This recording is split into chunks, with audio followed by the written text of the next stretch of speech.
बिहान बेलुका काम गर्ने पढ्ने हो लेख्ने हो किताबका अक्षरबाट संसार देख्ने हो मस्तै पढ्यो पुगिँदो छ आकाशका जुनमा मेरा कुरा शून्य भया सुगन्ध नै सुनमा बझाङ बाजुरा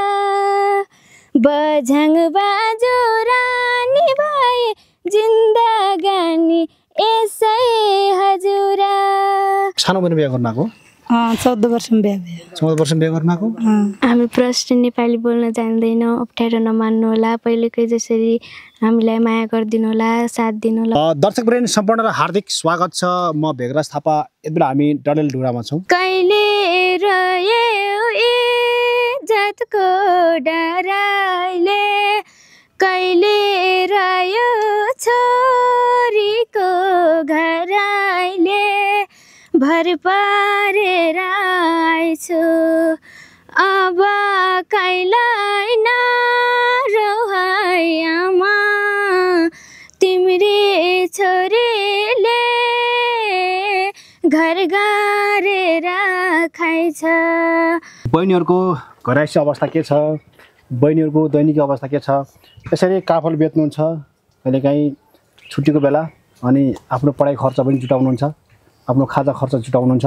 खास गरी घरमा के समस्या छन् को हुनुहुन्छ घरको बारेमा विशेष गरी फेरि उहाँहरूको यो मिठो आवाज तपाईँमा प्रस्तुत गर्दछु। केही दिन अगाडि काफल टिप्न गएकी दुईजना बहिनीमध्ये रेजिना बहिनीको घर आइपुगेका छौँ। यति बेला रेजिना बहिनी र रेजिनाको मम्मीले साथमा राखेर कुराकानी गर्ने प्रयास गरिरहेका छौँ। कतिमा पढ्नुहुन्छ? अहिले 8मा गए। अहिले 8मा पढ्नुहुन्छ? हजुर। कति वर्ष पुग्नुभयो? 14 पुरा भए। उहाँहरूको चाहिँ अब गाउँको मान्छे भएर चाहिँ अलि नेपाली भाषा बोल्न अप्ठ्यारो, कति डर लाज सबै कुरा भावनाले अलिकति अप्ठ्यारो पनि हो। काफल पाकेन के ऐसे लो पाक्या कवन काफल पाकेन के सौराई लागेन के सम्झन आएन हो के सौराई लागेन के फागुन चैताको महिना पनि बौर्याउने फागुन चैताको रोग लाग्यो बैसाको तै है डाक्टर तै ओखते रोग लाग्यो बैसाको चल्लाले छन्ना छो गाउँ पागे ग्या जाउँ पागे ग्या चल्लाले छन्ना छु तै जसी मन्ना छु बाटामा जाइदे क्या पना तै जसी मन्ना छु। तपाईँले गीत चाहिँ कहाँ गाउनुभयो? त्यस्तै मिठो गीत गाउनुहुँदैछ, कहाँ चाहिँ गाउनुभयो त सुरुमा? क्लासमा गएको। अनि यहाँबाट तपाईँको घरबाट नजिक बजार चाहिँ कहाँ चाहिँ? पोखरा। पोखरा? हजुर। पोखरा भने फेरि उहाँको पोखरा कास्कीको पोखरा होला कि कहाँको पोखरा हो? डडेलधुरा पोखरा। डडेलधुराको पोखरा हो? हजुर। अनि त्योभन्दा त्यसपछि? डडेलधुरा कति घन्टा लाग्छ यहाँबाट?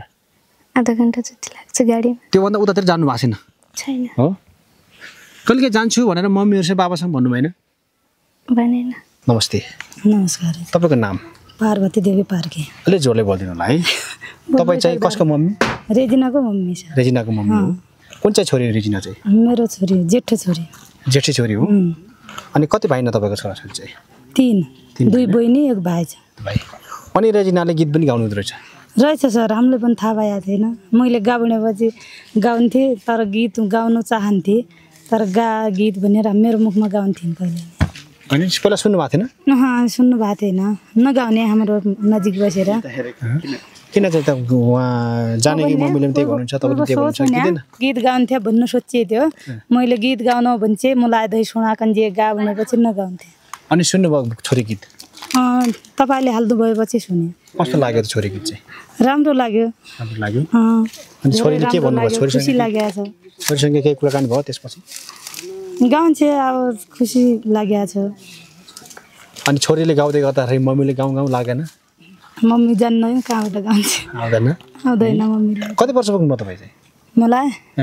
मलाई 33 वर्ष। अब 33 वर्ष हुनुभयो। अनि भनेपछि कति वर्षको छोरी चाहिँ? 14 वर्ष भयो। भनेपछि सानो उमेरमा बिहा गर्नुभएको?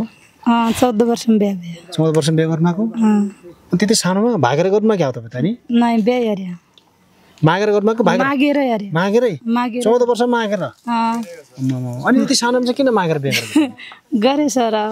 गाउँघरमा यस्तै चलन हो पहिला? गाउँघरमा त्यस्तो चलन थियो, अब मागेरै बिहा गरे। अनि श्रीमान कहाँ हुनुहुन्छ? यहीँ छन्, घरमै छन्। घरमै हुनुहुन्छ? के गर्नुहुन्छ? घरमा कहिले काहीँ डोका सोका बनाउँछन् घरमा बस्यो भने, नै त इन्डियातिर जान्छन्। त्यसो एउटा गीत सुनौ होइन? मलाई त केही पनि सोध्दैन दाइले भन्ने भयो होला नि? छैन छैन। तर यहाँ बहिनी यस्तै हो साथै बोल्ने सानो आवाजमा हो? त्यो त त्यसरी हो बोल्ने, कहिलेले ठुलो आवाजले होइन बोल्ने, त्यसरी बोल्ने। कहिले काहीँ सिकाउनु भएन छोरीले अलिक ठुलो स्वरमा बोल भन्न सिकाउनु भएन? सिकाउँथ्यो, अब अहिले गीत गाए बेलालाई ठुलो स्वरमा बोल भनेपछि बोल्दिनँ।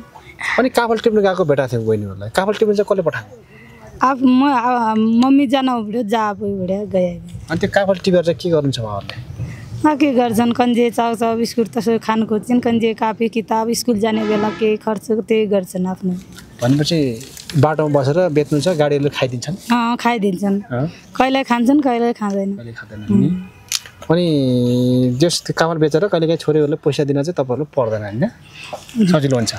दिए पनि हुन्छ, काहीँ दिन्छन्। कहिले काहीँ छोरीले आफै पैसा कमायो भने कापी कलम किन्ने पर्यो, नास्ता खाने पैसा पऱ्यो भने चाहिँ अलिकति बचत हुन्छ, तपाईँहरूलाई सजिलो हुन्छ। छोरीहरूले चाहिँ अलिकति जे भयो भने आमा बुवा सजिलो होस् भनेर चाहिँ त्यस्तो गर्नुभएको हो नि? काफल चाहिँ थुप्रो पाउँछ होला भन्नु? पाउँछ, हाम्रोमा पाउँछ। अनि तपाईँले गीत कहिले गाउनु भएन? कहिले गाएँ सर गीत त। अनि ल त्यसै तपाईँको छेउमा फेरि एउटा गीत बहिनीले गीत गाउनु लगाउँछु प्रोग्रामलाई। ल एउटा गीत गाइदिनु त मम्मीको छेउमा।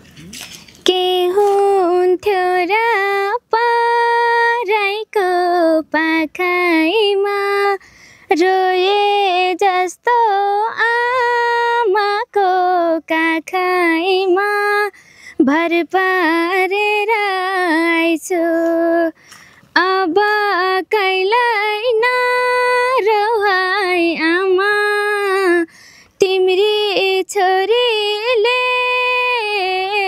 घर गरेर खाइछ अब कहिल्यै नरहाई आमा तिम्री छोरीले आमा घर गरेर खाइछ कहिले रह्यो इज्जतको डराइले कहिले रह्यो छोरीको घराइले भर पारेर आइछु अब कहिल्यै नरहाई आमा तिम्री छोरीले घर गरेर खाइछ अब कहिल्यै नरहाई आमा तिम्री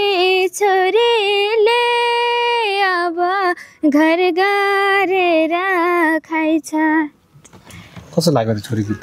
मिठो लाग्यो सर। राम्रो छ? राम्रो छ। अनि तिमीलाई चाहिँ के डर लागेको हो, जाडो भएको हो? छैन, खासै बोल्दैन हो तिमी नि चाहिँ हो? लजाएर कहिल्यै काहीँ नगएको, घरमै बसेका भए स्कुल जाने स्कुलबाट आउने घरमा बस्ने त हिसाबले अब काहीँ नगएको भए कसैसँग बाहिरी मान्छेसँग नबोलेको हुनाले अब फर्स्टै बोल्ने हो म्याम त्यही हुन्छ। घर बाहिर चाहिँ बोलेपछि बोला नेपाली बोल्नु हुन्छ होइन? त्यो भन्दा अरू बेला अब यहाँकै भाषा बोल्नुहुन्छ त्यही हो गएर। आवाज मिठो छ होइन, राम्रो छ, बोल्न चाहिँ अलिक सिक्नुपर्छ जान्नुपर्छ होइन? बोलीमा अलिकति कमजोरी छ होइन नानीको चाहिँ। अनि अब के भन्नुहुन्छ त नानीले यसरी गीत गाउँदै गर्दाखेरि धेरैजनाले हेर्दै हुनुहुन्छ होला? पहिलाको भिडियो जस्तै सबैले माया गरिदिनु होला, साथ दिनु होला भन्न चाहन्छु। त्यही भन्नुहुन्छ ल हुन्छ। फेरि पनि रेजिना कता हुनुहुन्छ, के गर्दै हुनुहुन्छ, फेरि आवाज सुन्नु पऱ्यो भन्नुभयो भने आउँछौँ भेटौँला होइन? अहिले फेरि जान्छौँ है, अहिले छुट्टै। नमस्ते। नमस्कार।